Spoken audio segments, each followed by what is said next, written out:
রাখালশিল্ড knockout প্রতিযোগিতায় আগামী 16 August town ক্লাবের বিরুদ্ধে প্রথম ম্যাচ খেলতে নামবে লাল বাহাদুর ক্লাব। 2018 সালে এ ডিভিশন লিগে খেতাব জয়ী লাল বাহাদুর ব্যায়ামাগার এবছর আবারও শিরোপা দখলের লক্ষ্যকে সামনে রেখে দল গঠন করে প্রস্তুতি শুরু করে দিয়েছে।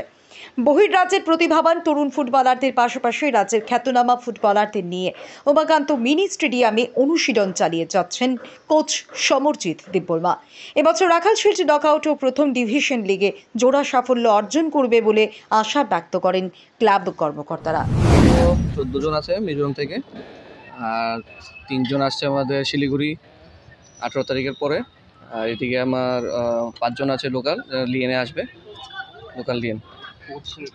কোচ আপাতত এখন সমরজিৎ দেববর্মা আছে ত্রিপুরারই, আর 16 তারিখের পরে আসবে আমাদের রাখালশিল্ডের পরে আসবে আমাদের মিজোরাম থেকে কোচ যারা। প্রথম ম্যাচ টাউন ক্লাবের সাথে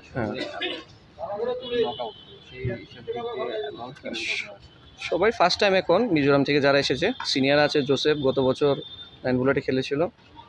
15 উপরে পুরোটা টিম দেওয়া আছে, ভালোই। এখন আই লিগের সেকেন্ড ডিভিশনের লিগের প্লেয়ার আছে 3 জন।